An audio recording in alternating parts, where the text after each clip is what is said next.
The U.S. China relationship is arguably at a new low. Chinese state media has called State Secretary Mike Pompeo an enemy of humankind for criticizing China, while the Trump administration has reportedly vowed to hold the Chinese regime accountable for the cover-up. With the 2020 election coming up, a recent article by a Chinese think tank has caught the attention and raised debates among China watchers on Twitter. What kind of candidate would China want, and what does it mean for the future of U.S. China relations? The article is titled, "In order to improve the U.S. China relationship, why do we have to win over America's left wing?" This came not long before President Donald Trump said he believes that Beijing will do anything they can to make him lose in 2020. The author of the article referred to those American left-wing or liberal elites who think they know a lot about China as China knowers, or Zhihua Pai, and recounted their contribution to China's rise over the years. The article reads, "If not for the Clinton government's policy to engage with China in the 1990s, how could China have had such a nice outside environment for economic growth?" The article said that because the American left is too naive and arrogant, they think the U.S. engagement with China will eventually help the regime embrace more liberal democratic values.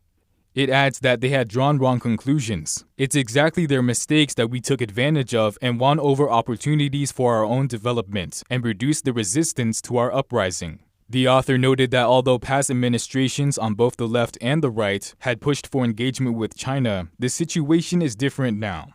But today, the article read, the gap between China and the U.S. interest is too huge. There is no overlap. There is no common strategic interest. If we want to improve the two countries' relationship through America's right wing, that means we have to make huge compromises in our political system and economic model. This is something we cannot accept. The author wrote that the so-called China knowers are still really important for influencing Washington's policies. Therefore, they're still considered targets that China should try to win over. The Washington Post's China correspondent Gary Shi called the article frank and cynical, while He Qinglian, a New York-based Chinese scholar, wrote on Twitter that China is looking for substitutes for the panda huggers.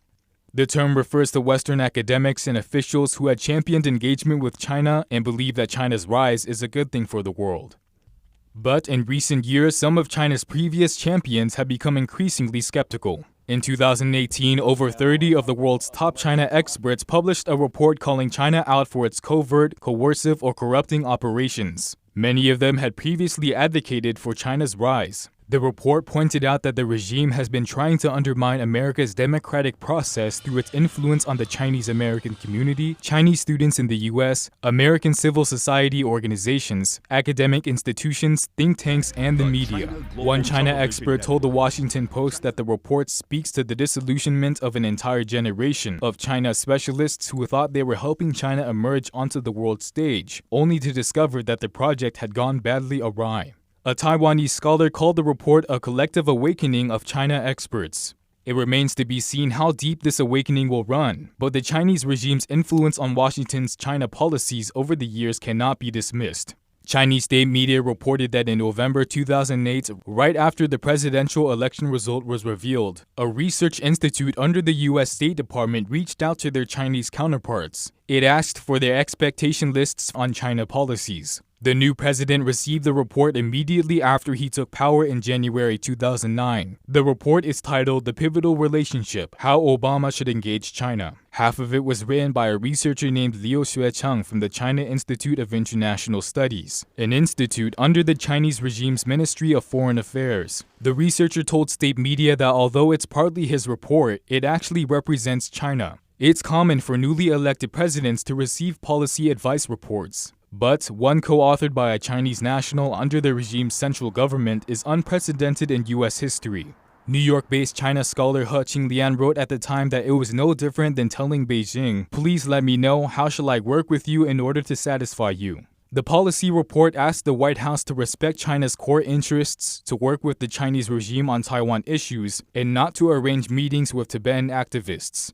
The 2009 report expressed hope that the new administration will make its broad points in public, but save its specific human rights questions, those about particular individuals, for private deliberations with the Chinese. The messages appear to have been well received. During then President Obama's visit to China in 2009 and his receiving Xi Jinping's visit to Washington in 2015, Obama had faced criticisms for his softer stance on China's human rights issues.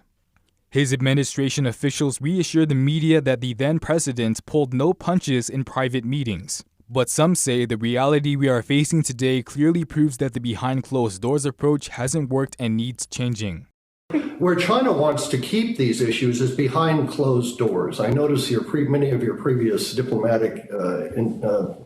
who testified say, we're working very hard behind closed doors to press the case of the two Michaels and other issues. Well, that's exactly where China wants to keep it, is behind closed doors. I think, personally, going public about China's egregious behavior on a wide range of issues, whether it's Tibet, the Uyghurs, the two Michaels, Liu Xiaobo, you name it, China just hates being internationally called out publicly and shamed. The U.S. is now suffering due to the Chinese regime's lack of transparency and totalitarian rule. China's silencing of whistleblowers and citizen journalists left the world in the dark for months about the severity of the current virus pandemic.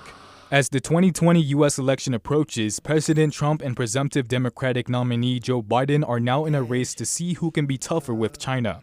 Trump, who has long pledged to bring manufacturing back from overseas, is reportedly ramping up efforts to remove supply chains from China. He's also said to be weighing new tariffs to punish Beijing's handling of the virus outbreak. At the same time, Biden has criticized Trump in a campaign ad for trusting China too much. The Wall Street Journal recently reported that the former vice president's current foreign policy advisors are almost all veterans of the Obama administration. Biden has yet to come up with specifics of his China policies. Reporting by Penny Zhou, NTD News.